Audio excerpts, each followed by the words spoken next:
The San Diego beer business just got a little bit bigger and a whole lot better. Novo Brazil is open for business, and Maurice Gustmau is here. He's the founder and the creator of some of these fantastic beers that they have in Chula Vista. And also Ray King, the president of the Urban League of San Diego, is here to talk with us. It's a brand new year. They've got a new building, new programs, and lots of ways that you can help them make a big difference. And it all starts right now on It's Your San Diego.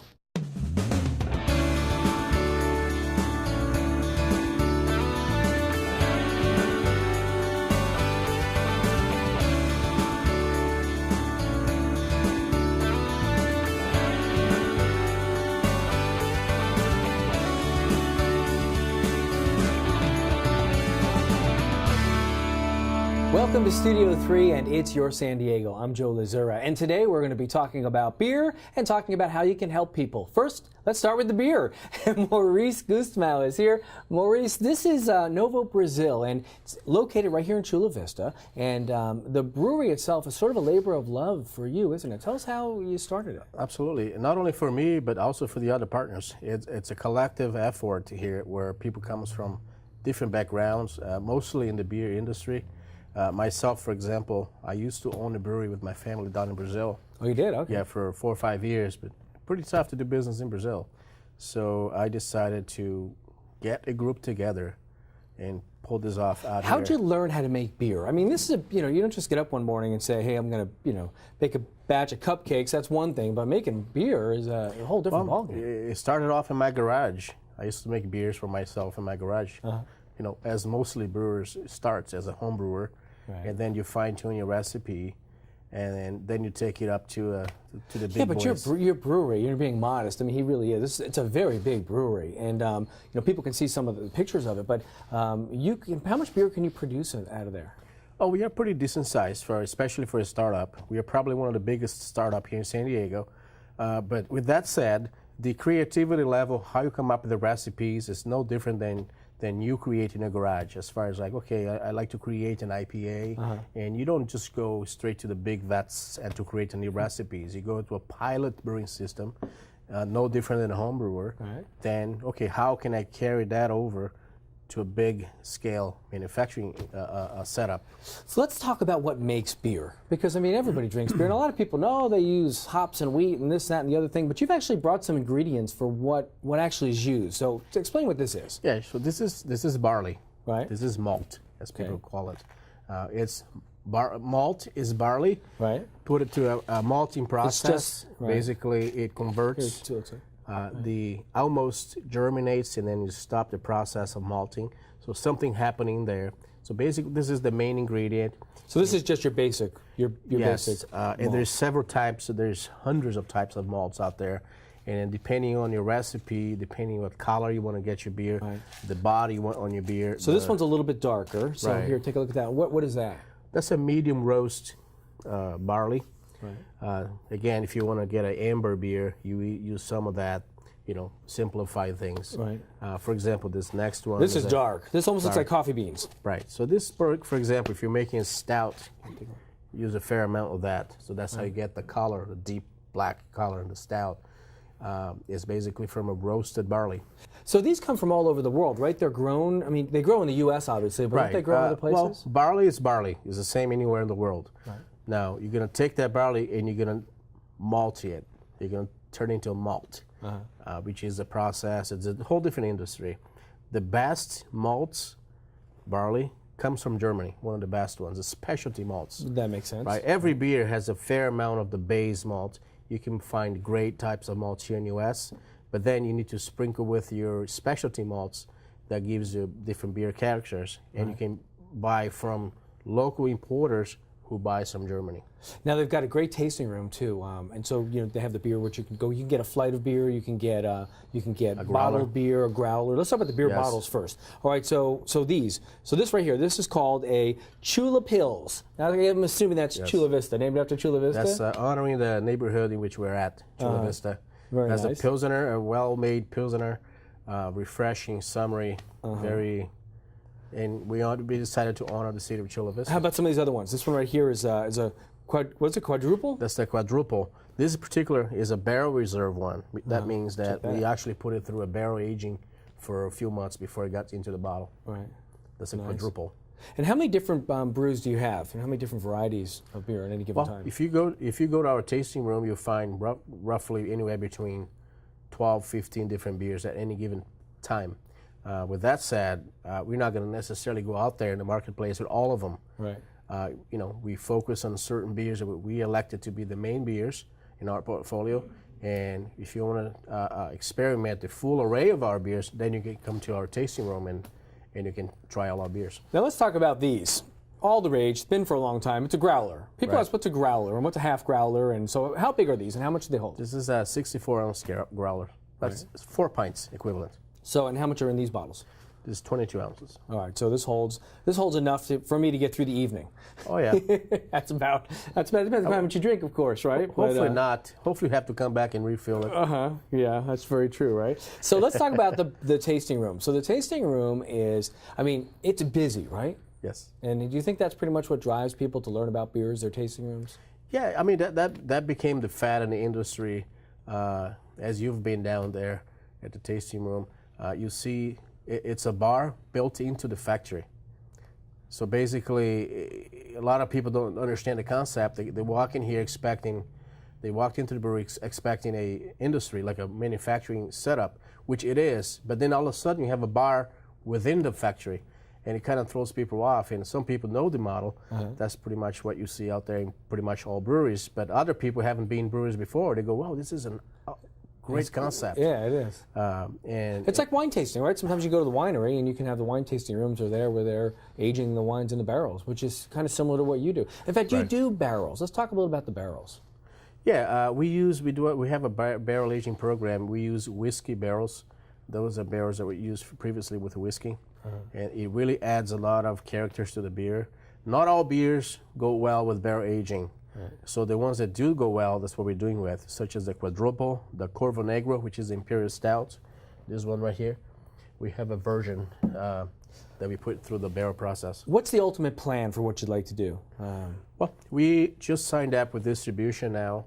It's a local distribution, and we want to get out there on your local grocery stores, liquor stores, bottle-wise, and in your favorite bar, so you can have a draft version of it. That's at a local level.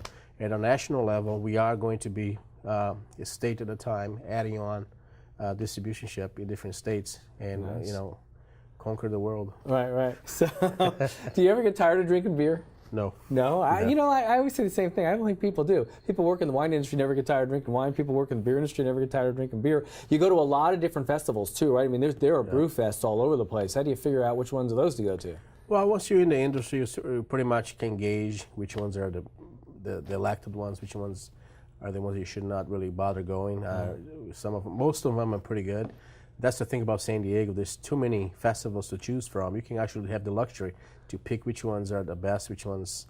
Isn't it amazing how many breweries there are in San Diego? It really is amazing. Well, last time we tried to count, it was like 120 or something like that. Right. I may not be precise, but it's around there. With a new one opening up pretty much, it seems like every week or two. But you opened up on April 17th of 2015. Precisely. So not even a year yet, and people found you quickly.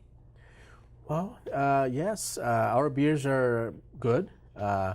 We are in a neighborhood that there's no other breweries. So all of this adding up made us catch people's attention. Right. And they come and they don't get up, they walk out happy and they tell their friends, and all of a sudden their friends come, and it becomes this ripple effect. Yeah, exactly. And then therefore every weekend our tasting rooms are full. And hopefully that will carry over to the stores. What are the hours of the tasting room? They open from when to when? Every day from noon to 10. On the weekends from noon to midnight. Okay, can I buy the bottles when I'm there? If I find a beer I like, can I buy the bottles Sure, there too? absolutely. And fill my growler up and all Absolutely. that? All right, I'll be coming down. I'd love to see you there. Now, we were in for a special treat because when we come back, we're actually going down into the brewery itself. Maurice is going to take us for a tour, show us how it's made from start to finish, and then you'll really be able to take a look at how the whole beer process works. We're going to do that right after this. Don't go away. We'll see you in a minute on It's Your San Diego.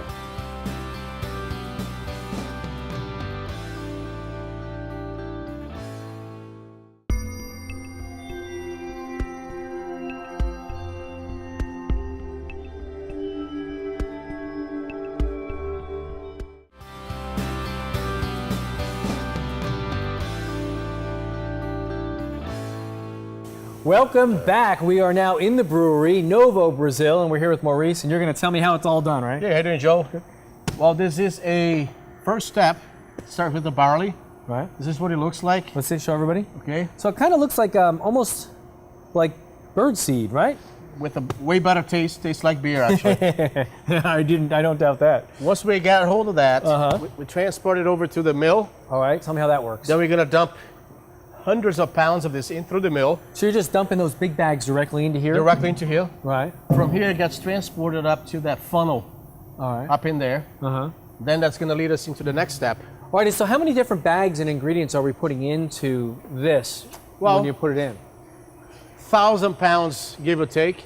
Each bag is 50 pounds. Right, so you're putting 20, at least 20 bags in there. Yeah. And they're different, they're not all the same, right? They're different ingredients? Different ingredients depending upon what kind of beer you're making, what color beer you're making, because what gives color to the beer is the malt choice, the combination of malts. Right. Darker malt with a pale malt and your combination, then you get the color you want. So everything we just dumped in, or will dump in when you work on it, all winds up going into this big vat up here, huh? Right. So this big funnel. Right. That's where the grains went. Next step is going to be dumped into this vat right here, where it has water waiting for it, in a big paddle. Then we're going to convert the starches from the grains into fermentable sugars, and it's going to have an oatmeal consistency after a good 40 minutes. It's going to taste like oatmeal actually, and it looks like oatmeal, except better. So after the first vat, what happens to it? From here, pump it over to the middle one right there, the middle vat. Right. The middle vat is called the lauter. It has a fake bottom, so the liquid passes, the grains stays. They stay. You separate liquid and grains. And then where does it go? Kind of like tea making. So the grain stays and then the liquid goes? The liquid goes. Right. Okay. So at that point, it's a pure tea, if you will. We call it wort on the beer industry. Then we're gonna cook it for about an hour and a half. Wow. Then we're gonna basically cook it. We're gonna add all the hops. We're gonna add all the ingredients at that level. From that point, we're gonna cool it and transfer over to the vats, the big vats. So it gets back transferred there. where? Up in the tubes, up in the pipes, right? Via piping down to the vats. And it winds up in these. And again, these vats are giant, and there's a lot of menu. How big are these things? Well, these are. How many gallons? Or These how does are it? 100 barrels. We got 50 barrels. We got 25 barrels. We got all kinds here, depending on what kind of beer you're making and how much of it you're making. And how long will it stay in the vat for? It'll be here. The process, give or take, from A to Z, is about 10 days, 7 to 10 days fermentation. Oh wow. Then it has a maturation period. Right. So about 20 days on average before you're ready. You have bright beer, carbonated bright beer, ready to be packaged. And then it goes in a bottle. Let me grab one of these, right? Yes. All right. So that's done in the machine? That goes down to this bottle machine. And that's the very last process. It's going to be bottled. From here, it goes to you. Oh, I can't wait for that. And you have a couple of things that I noticed. First of all, there's different size of vats. Are they specifically for various things, the different sizes? No, it just has to do with the operational routine. You know, how much you're going to make of that particular beer at that particular moment. Right. Then you choose the size of the vat that you're going to use. That's why you see different sizes. Other has different purposes, like the little baby one over there. We use that for propagating yeast or packaging small quantities of certain beer. Right. You know, there's different purposes, but basically the kind you enter into the contest. And then I noticed this over here, barrels, a lot of barrels. Tell me what. And this is one of the things that makes you so special, right? Yes, our barrel age are just phenomenal. There's some big beers. What I mean by big beers with a bigger alcohol content. In particular, the quadruple and the Russian Imperial Stout. We have a little barrel aging program for those beers on whiskey barrels. So those barrels have been previously used for whiskey. Ah, nice. And how long does it stay in the barrel? 3 months, 4 months, 6 months. Really? That long? We literally taste them. All right. There's no science. Once we transfer there, there's a little bit of science and a little bit of try and error. You taste it and you see how it's going. It's a recipe, right? It's you're the chef. Maurice the chef. And then this goes into bottles too? Or is this mainly for the tasting room? No, actually the other way is mainly for bottles. Oh, it is mainly for because bottles. It's limited. I can't fast forward time. Right. So if I'm going to put that on draft, I needed a whole warehouse just to keep up with the demand. So only bottles, which is a slower pace than draft. So all of these to go into bottles, the barrel-aged ones. Maurice, thank you so much for taking time out and explaining how all this works. It all starts with this, right? The stuff that is right. all grown, right? It ends with this. And it ends with this, exactly. Thank you very much. And Novo Brazil, wonderful. If you get a chance to come down to it, the address is on the screen here. It's in Chula Vista, and hopefully you come down here to the tasting room. All right, don't go away. When we come back, we're going to meet Ray. He is the president and CEO of the Urban League San Diego. He's going to talk about all the programs they are involved in and how you at home can help them make a difference in someone's life. All that when we come back.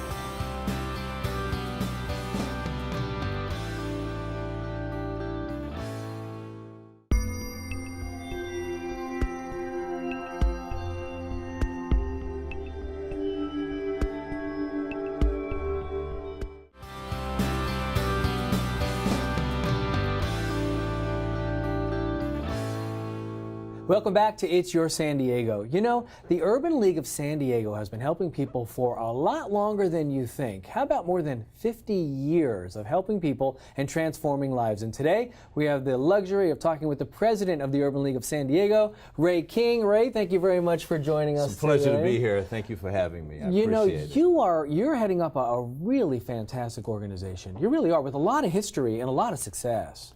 Well, I tell my family all the time, I'm a very lucky man. I have the opportunity to work at the Urban League.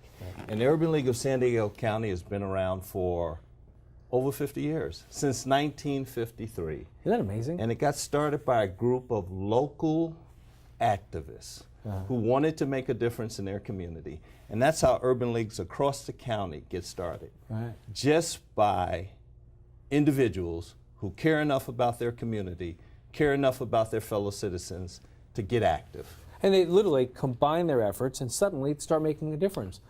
Right? Now you fast forward to where we are now, and I mean, I don't even know if you can come up with the numbers, but it's in the thousands of people that you've helped. Thousands. Tens of thousands. Each year we help approximately 7,000 people. Wow. And those people range from senior citizens, youth who want to go to college, women who are re-entering the workforce from incarceration, just a variety of programs that we operate intended to help people improve the quality of their lives. How fantastic. So let's talk about what's the actual mission of the Urban League? Well, here's the thing. We're a traditional black organization, and our mission is to help African Americans and other underserved people to achieve economic and social equality. Right. And today here in San Diego, as you can appreciate, we serve a wide variety of people. In fact, our service population is probably 35–45% Latino, depending on the program area. Right, so in housing, it would be a little higher. In education, it's a little higher. And a little lower, say, in seniors. But on balance, we serve a very diverse population, including Latinos, African Americans, whites, Asians, just a cross-section of people. The thing they have in common, generally speaking, is that they're low income, right, and they have a need for services. And they have a desire to help themselves, and you guys take that and make it happen. You know, I like to say this to the staff and to our clients. Most clients are there to help themselves. They just need some guidance. Maybe they don't understand, they've hit a rough spot, but absolutely, the people that we serve across the board, there's one thing they always do: give back. We help them and we encourage them to help others, because that's the way you change the world. It's a good question. How many volunteers do you think you have? Well, it'll vary. So at any one time we might have 30, 40 college students who are helping us. Nice. We have some seniors who help out. And then we have these vast collections of professionals from corporations, from nonprofits, who help us put together events, who we do programming with. It's literally over time in the thousands. It's pretty amazing. And you know what it really does is it makes a difference for individuals. Take a look at this. We stopped in and talked with someone who's kind of a success story from the help that the Urban League has given them. Check this out. My name is Fred Moore. I've been with the Urban League since about 2008. And the program that I work specifically with is called Project Ready. Project Ready is one of the Urban League's premier programs. And Mr. Morial has put a lot of energy into making sure that young people are prepared not only for life after college, but life beyond that. When you don't factor in what's going on at home, you can lose the student. So Project Ready looks at the deficits that are going on in a young person's life. So if I don't speak some Spanish or understand the culture in Mexico, then I'm really ineffective as far as those kids are concerned. When they come in, we meet their need like that. If your child wants to stay ahead of the groove, Project Ready is a place to be because we're constantly changing to meet the needs of our students and the parents. So that's the deal. It makes a difference, and that's what's important because at the end of the day, it's about helping people. And you have a lot of different programs. Let's talk about a few of the programs. Well, we've got the pillars of the Urban League are housing, education, employment, civic engagement, and health. Wow. Those would be the pillars. And so That's you'll a find lot. that we have programs across those pillars. And that would be true for each Urban League. There are 3 in California, 1 in San Diego, 1 in LA, 1 in Sacramento. That's another thing. So we're the third biggest? Correct. Right, that's pretty amazing. Well, you know, San Diego's a pretty amazing city if you think about it. The finest, as Yeah. we like to say, The finest city. Yeah. the finest city. And there's an amazing, I've never lived in a community that's on a border before. Right. So I haven't experienced that until now. There's a certain vibrancy that happens when you have that international exchange of cultures, of languages, of foods, and of aspirations. What's interesting is whichever side of the border you're on, people have their aspirations to live a better life Right. and to contribute to a better society. And you see that across the board. And it makes it exciting to do the work here. Now I have to share with you, when we moved to City Heights. Right, that's what I was going to ask you. Let's talk about the new facility. Let's talk about that. Yes. So City Heights is without a question the spot where it's so ethnically diverse at the moment. It's the place where immigrants are landing. Everybody's coming, and it's great because of that, but it also has a need because of that. You're absolutely right. So City Heights is the most diverse neighborhood in San Diego. There are over 22 languages that are spoken in City Heights. That's amazing. And I can't name them all, I'll tell you that right now. How's your Chinese these days? But there are a lot of them. But we also have staff who speak a variety of languages. So we're there to serve a diverse population. The other great thing about City Heights is we're in the Price Charities building. Fantastic. 4305 University. And there are at least 30 other nonprofits in that building. So we have the opportunity for synergies. And these are our administrative offices. Our board has said, hey, let's look to see what we can do as Southeast San Diego develops, to see whether or not we could have a facility, a new facility in Southeast San Diego. Southeast is our home, our starting point. It's actually, by many people's representations, the center of gravity for what is traditionally the black community. Over time, that has changed, but our commitment to that area has not changed. Let's talk about some of the events that people can get involved in. There's fundraising events, obviously, that go on, things like that. What kind of things do you like to do? What's your favorite thing? Gee whiz, let me say, my favorite events involve the youth. So we have each year Golden Pyramid. And Golden Pyramid is an academic recognition events from kids 1 through 12 who achieve a B average. Right. And we have it at Golden Hall. Golden Hall downtown, sure. At the Civic Center. Yeah. And we have it typically the first Saturday in June. And we'll have 1,500, 2,000 kids. Well, let's have bring some of all them here, receiving okay? an award. The week before, let's bring some, promise me you'll come back. We'll bring come back. some of those kids with us. Let's fill the whole area up, right? And they'll fill you with excitement, I guarantee you. Let's talk with them. Oh, it's been a pleasure talking with you. My pleasure. Thank you so much. So the website, to find out more, to find out how you can make a donation or just get involved or even send someone who might need some help that you know of, it's IamEmpoweredSD.org, which is a fantastic website. IamEmpoweredSD.org. All right, that'll do it for this episode. We learned a lot about the beer business. We learned about the Urban League of San Diego. And you know, while I'm at it, anybody who thinks San Diego is a boring place doesn't know what they're talking about, because we've got the Farmers Open golf tournament going on. We've got Restaurant Week. And guess what? The whole month of February is Half Price Museum Month. And in the next episode of It's Your San Diego, we'll be talking about that and a whole lot more. We'll see you then.